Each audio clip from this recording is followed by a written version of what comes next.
ny mofinaina isan'andro atolotry ny mpitandrina rakotina valina maoly.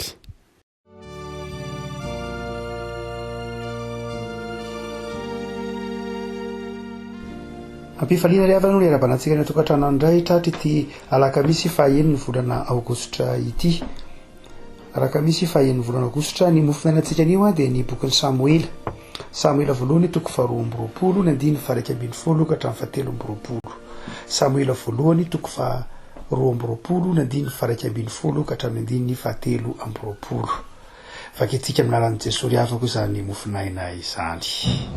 Ary ny mpanjaka dia naniraka naka ny Ahimeleka mpisorona zanaka Ahitoba sy ny taranatra iny rehetra izay mpisorona taon'ny Noba, ka dia tonga tany amin'ny mpanjaka izy rehetra aroy Saoly, mba miaino ianao ry zanaka Ahitoba.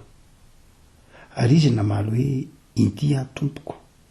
Aroy Saoly taminy, nahoany ianareo ny ray tetika nohitra dia anao sy ny zanaka Jese tamin'ilay nanomezanao azy mofo sy sabatra ary nanontanianao azy tamin'Andriamanitra hatongavany ho mpanompoka tahaka ny amin'izao anio izao.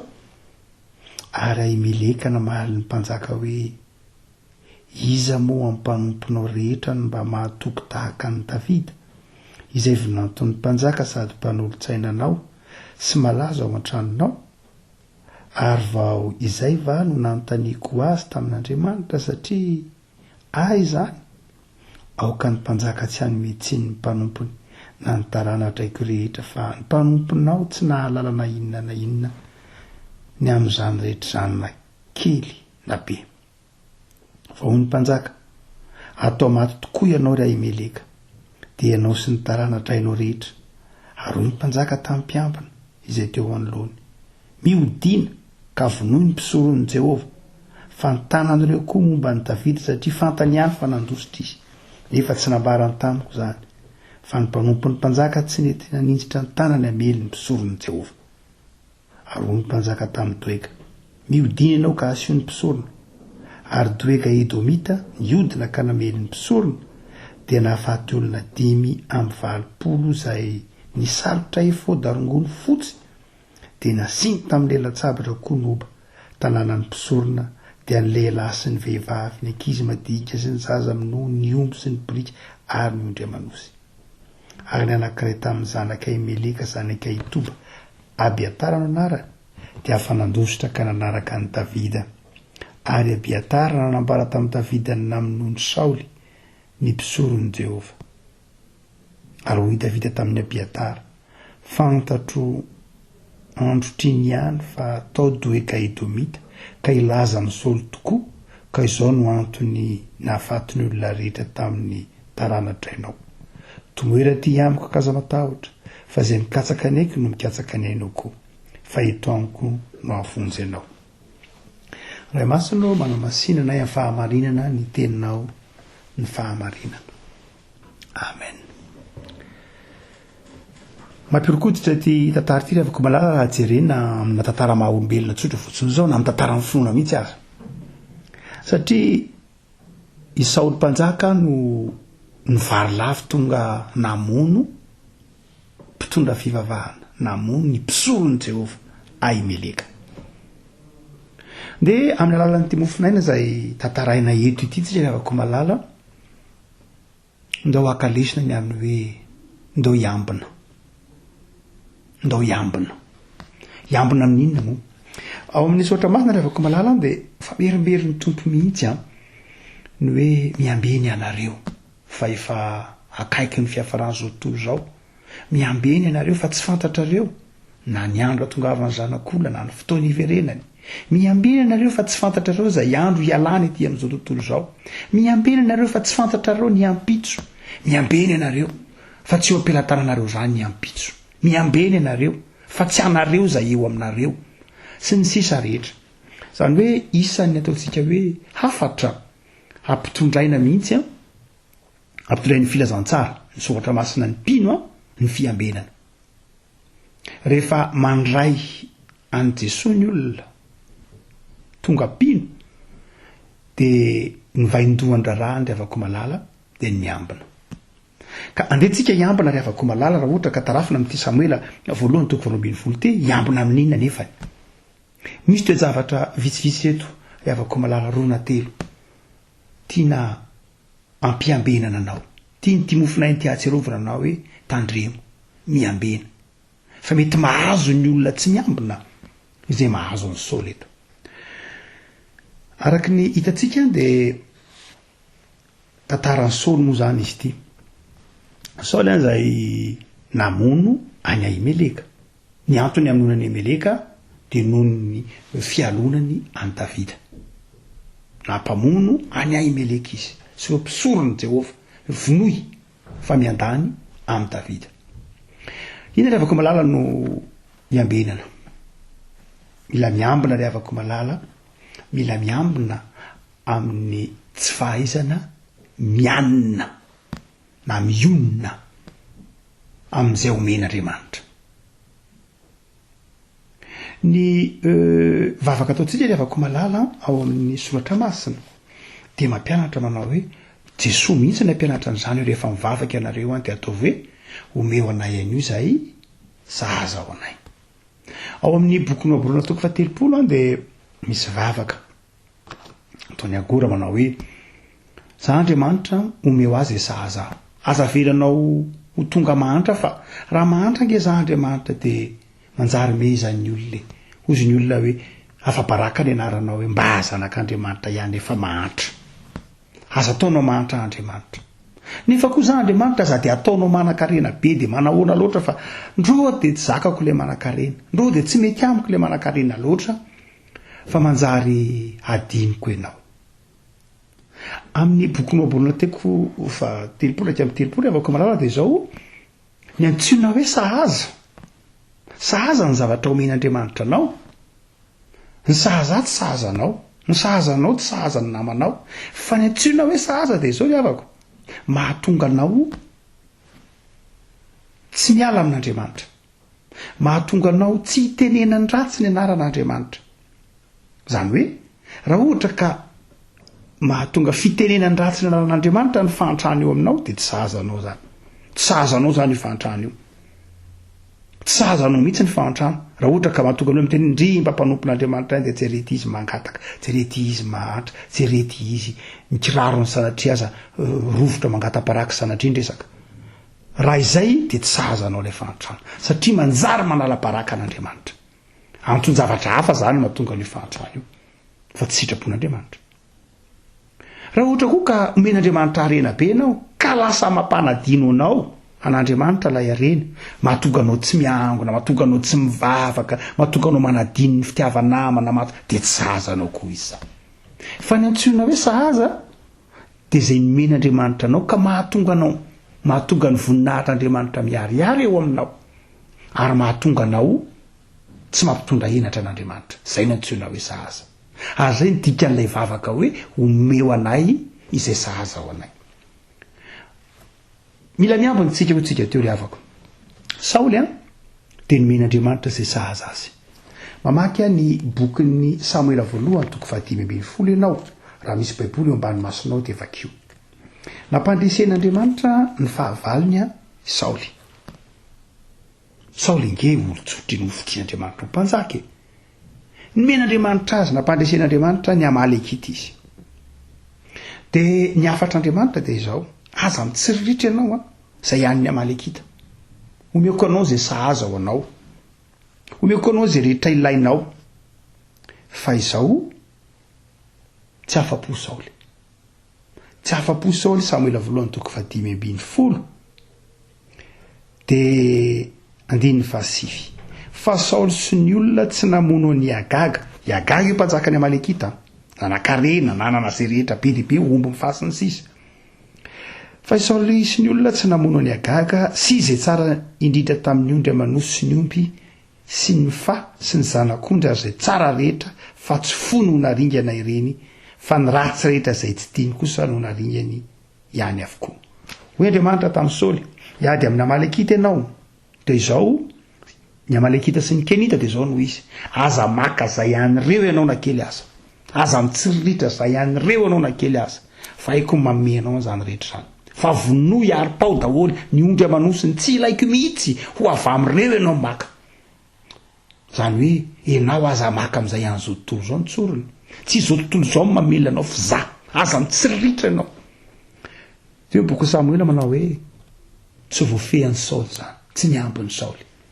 ka de ny ondro mahisy ny ombo mahino ny vonony fa ny matafy sy ny tsara sy ny nafà kosa nentiny nody ihany tsy araky ny tenin'Andriamanitra zay le fakapanahy nanomboka teo Andriamanitra de ny filazany bokin'ny Samoela azy manao hoe ary Jehova nanenina Samoela voalohany toko 5:10 ary Jehova nanenina no nanaovany an'i Saoly ho mpanjakan'i Israely satria nahoana satria tsy mba nahainy anina tamin'ny vahatokinan'Andriamanitra tsy niainy ny tenin'Andriamanitra tsy nahatoky efa ny tenin'Andriamanitra manao hoe zay omeko anao ataovy ampy anao zay sahaza ho anao omeko anao zay ilainao ka nomezo anao voninahitra aho omeko anao fa tsy nahatoky Saoly tsy nahatoky ny fitondran'Andriamanitra izy ary de nandika izany ntsiriritra ary de efa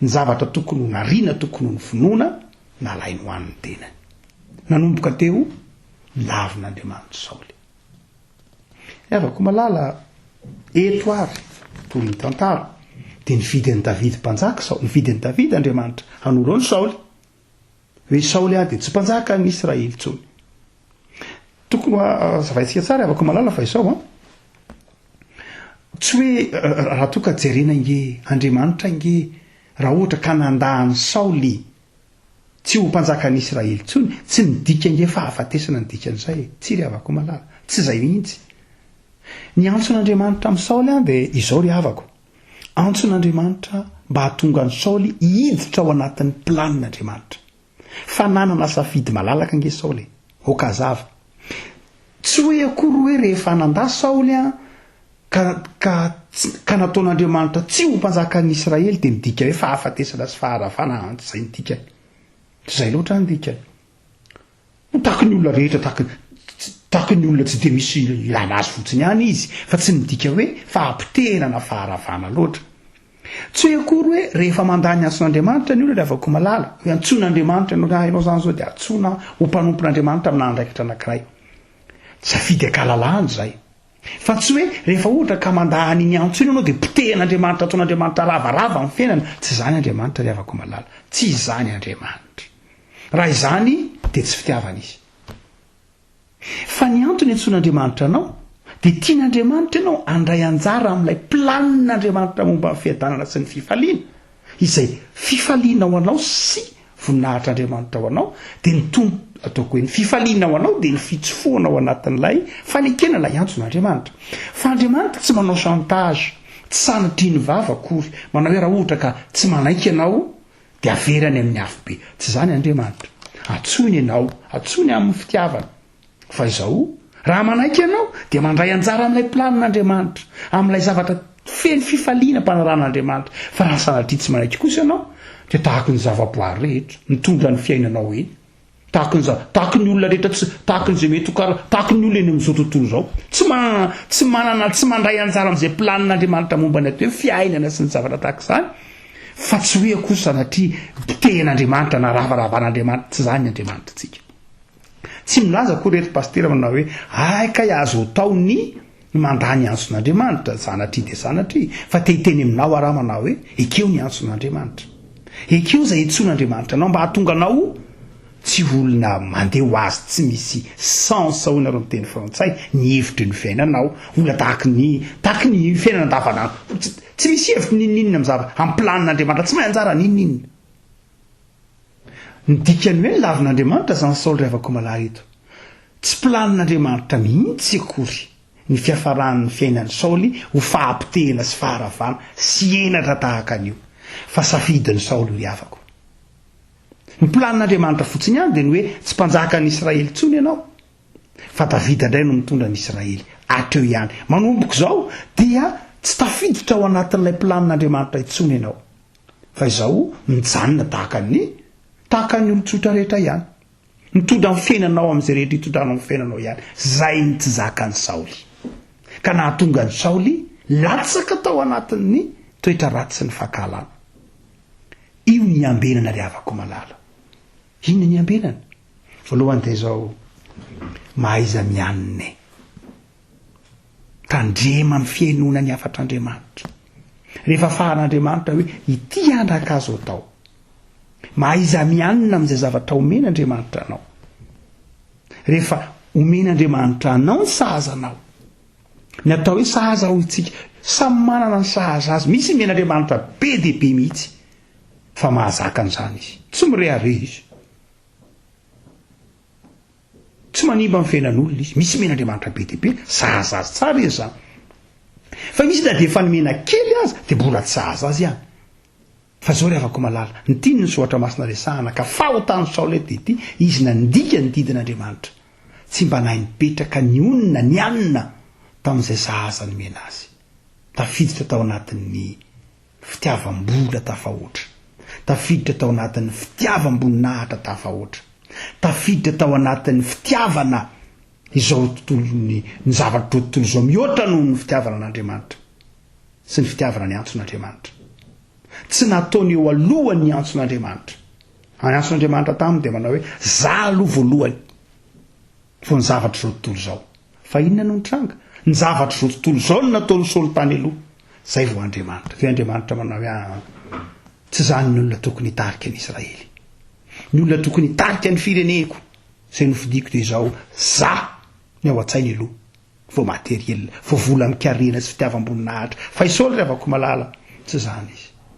Fa ny faharoa ry havako malala dia tokony ambenantsika isika manao tandremantsika tsara, ny fahaizana mianina, fahaizana misaotra an'Andriamanitra, mifaly amin'izay sahaza omen'Andriamanitra ka tsy latsaka ao anatin'ny fitiavan-karena na fitiavam-bola na fitiavam-boninahitra mihoatra noho ny fitiavana an'Andriamanitra. Fa ny faharoa ry havako malala izay aseho ity Samuela toko voalohany salamany voalohany toko faharoa politiko, toko faharoa politiko dia havako malala dia izao ny tandremana dia ny fialonana, ny fialonana ny namana. Aza tonoana fa Davida no namonjy any Saoly tao anatin'ny adin'ny Saoly sy ny Filistina, dia Davida no namonjy ny firenena tamin'ny alalan'ny namononany Goliata. Aza tonoana fa vinantony Saoly Davida. Aza tonoana fa mpinamany Saoly Davida sy Jonathan. Fa zao tsy nirarainy Saoly zany rehetra zany, tsy nirarainy Saoly. Izay toetra tsy mba fahaiza mankasitraka izay ry havako malala, tsy mba toetra ny mpino zany. Mila miambina antsika ry havako malala, mila miambina fandrandray ny olona manisy soa atsika, elona atsika indray izy. Ny olona irain'Andriamanitra namonjy atsika no alantsika indray. Ny olona nanavitra ny voninahitry ny firenena, nanavitra atsika, nanavitra ny Saoly io, no fofondra ny aina. Noho ninona nefany? Noho ny fitiavam-boninahitra. Noho ninona nefany? Noho ny fialonana. Mila miambina antsika ry havako malala fa isan'ny toetra ny kristianina, tokony ho ananan'ny kristianina ny fahaizana mankasitraka ry havako malala. Eto dia izao tsy mba nankasitraka ny Davida mihitsy Saoly, fa kahalana ny navaliny azy satria ny alina loatra, satria naloto ny fony. Tsy Davida ge no nitsiriritra ny toeran'ny Saoly, fa Andriamanitra no nanala ny Saoly manao hoe tsy mety amiko ianao, tsy mety amiko ny toetra anao, satria ianao mivadika amin'ny fanarahako taminao, ny zavatra nomeko anao indray no tomponao fa tsy izaho. Zany ry havako malala, tandrina inona ny ambenana ry havako malala? Ny fialonana ho isika teo, fa izao iambenana koa ry havako malala, mba mahaiza mankasitraka ny namanao, mahaiza mankasitraka ny olona izay nahitanao soa, mahaiza mankasitraka ny olona izay irak'Andriamanitra tahaka ny Davida nanavitra ny firenen'Israely. Fotsika manao hoe nga vitan'izany ihany ny Saoly, tsy vitan'izany any ngeny ny Saoly fa ho tany Saoly teto. Fa izao koa ry havako malala, nampiady ny mpiray-tanindrazana aminy izy. Jereo tsara ny tenin'ny Saoly, jereo tsara ny tenin'ny Saoly amin'io andininy vitsivitsy io. Nampikomy ny Benjamina izy, fokony Benjamina izy, ary dia ny teny mahery mihitsy izy. Dia eo zany de avako malala tsy tokony adoloantsika mantsy fa i Saoly de avy amin'ny fokon'ny Benjamina. Saoly zany de avy amin'ny fokon'ny Benjamina. Hitantsika amin'ny andininy 7. Dia hoy Saoly tamin'ny mpanompo izay teo anoloany: heno kely ry taranaka Benjamina, moa ianareo rehetra koa mba omeny ny zanaky Jese sa sy tanim-boalopo ka raha ataony mpifeharivo sy mpifezato ve ianareo? Zany hoe nitodika tamin'ny mpiray foko taminy Saoly, 12 ny foko nameny Israely. Dia io Saoly fa namoky ny fokon'ny Benjamina mba hiady amin'ny fokon'ny Joda. Davida mantsy avy amin'ny fokon'ny Joda, Saoly avy amin'ny fokon'ny Benjamina. Dia io fa nampediny Saoly, hoy nareo miteny amin'ny teny tsy de mety loatra, tsy metsika loatra nga sanatria hoe nrangitiny, noranitiny Saoly ny fokon'ny Benjamina, manao hoe nareo ange raha ohatra ka tsy mpanjaka anareo tsony de sao hoe nga fa nga isy name anareo tany-boaloboka, nga isy ame anareo sa nga omeny taranaka Jese an'izany nareo.